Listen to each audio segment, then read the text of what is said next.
positive!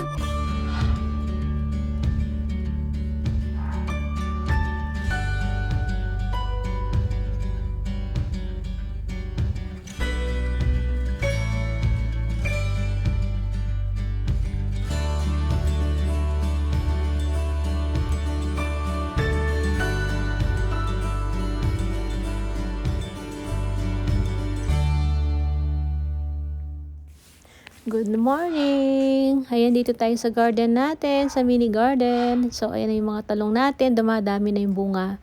So, dalawang variety yung ating talong. Isang mahaba, tapos yung kabila naman, yung matataba na hindi siya mahaba. So, ayan mga bagong na yan, bunga. Tapos, ito yung sinasabi ko. So, pwede na daw kunin niya, sabi ni Mr. kasi nga, baka tumanda lang.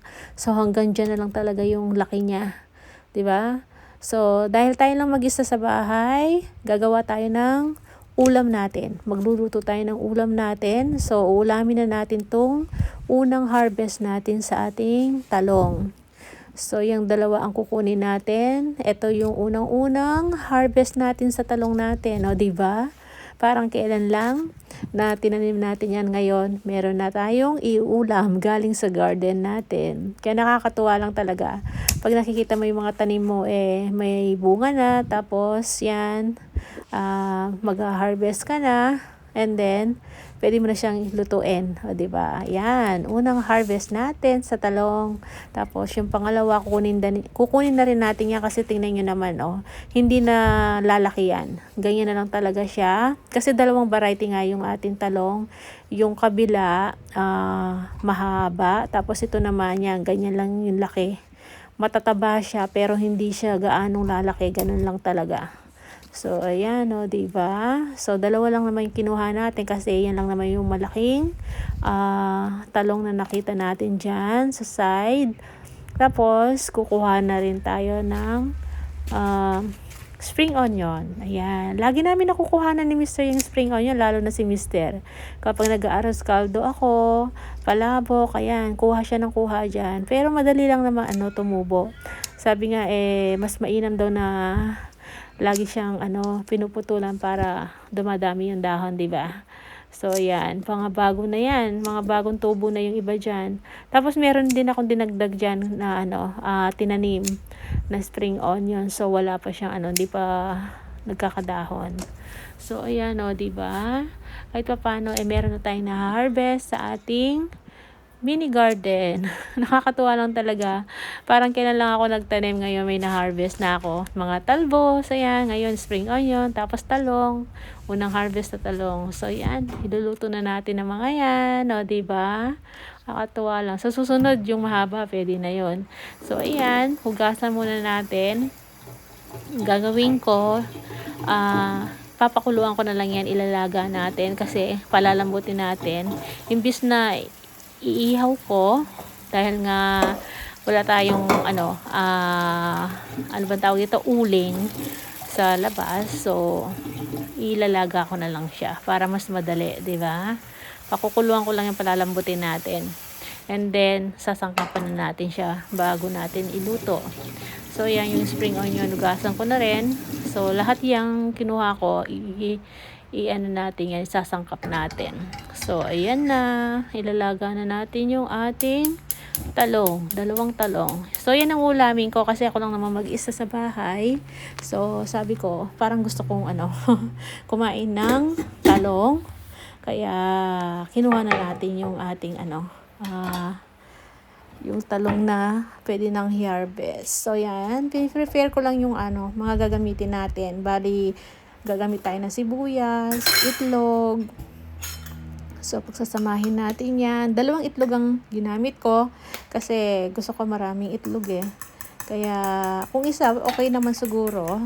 Pero ako, dahil medyo malalaki yung talong natin Tapos, ayan, binagyan ko ng paminta. So, tansya-tansya lang sa paglalagay ng sangkap. Tapos, yung asin, 1/2 teaspoon lang ata yan. Tapos, yung garlic ground, ayan, pampalasa, diba? Nilagyan ko ng garlic ground. So, yan. Tapos, yan natin yan. Lalagyan natin ng spring onion. So, yun ang, kaya kumuha ako ng spring onion. Pandagdag din yan, sangkap, diba? Tapos, lalagyan din natin ng pulang sibuyas. Ayan, sibuyas na pula yung nilagay ko kasi marami akong pulang sibuyas ngayon. So, pwede naman puti. So, yung pula na lang ginamit ko para mabawasan naman. So, ayan, ganyan lang naman. Ang gagawin natin, syempre, as usual, alam niyo na po, ano yung lulutuin ko, tortang talong. O, diba? So, yan, no. Luluto na natin yan. Ayan. Tingnan natin kung pwede na yung ating nilagang talong. Ayan. Pwede na siya. Ayan. O, diba? Pwede na yan. Huwag naman masyadong malambot. Baka madurog-durog naman yung ating talong. So, isasalin na natin doon. Ayan. At babalatan na natin. Diba mas mabilis kapag nilaga. Hindi ko na siya inihaw. Pwede naman siyang nilaga. So, yan. Babalatan na natin. Medyo mainit-init pa nga dyan.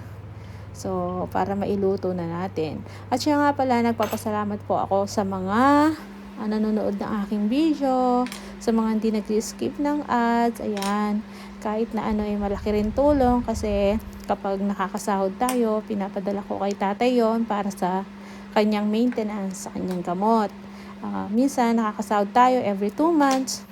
Tapos, mostly 3 months. Diba? Kahit na small YouTuber lang tayo, kahit pa paano meron tayong na, ano ba tawag dito?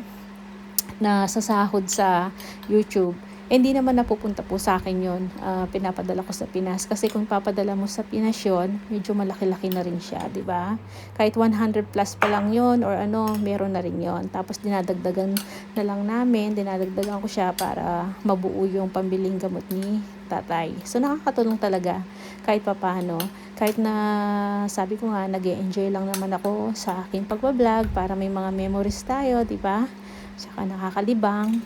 So, yan. Nakikita natin yung mga ginagawa natin sa araw-araw dito sa Australia. Buhay natin dito sa Australia. So, yun. Thank you so much po sa lahat ng viewers, sa mga hindi nag-skip ng ads. Kasi, malaking tulong yun. Kahit na nung nag-start pa ako, talagang yun ang binibigay ko kay tatay ko. Yeah, pinapadala ko sa Pinas, pandagdag sa kanyang maintenance. So, yan. Thank you po. So, yan. Balik na tayo sa ating niluluto. Ayan, o, diba? Pinipirito na natin. So, nilagay ko na lahat sa kawali para isang luto na lang siya.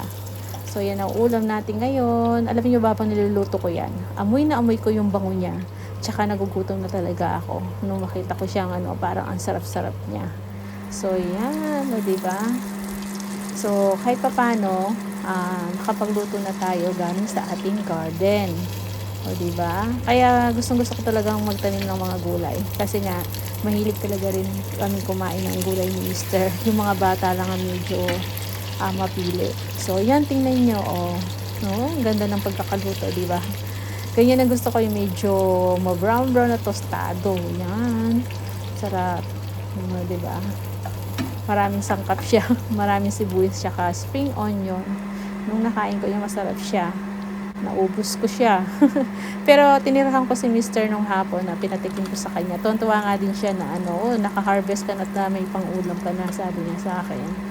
Kaya tinirahan ko siya ng isa. Tapos yung isa, inubos ko. So, yun. Tapos na. Luto na siya. So, sasalin na natin sa ating pinggan. So, yan.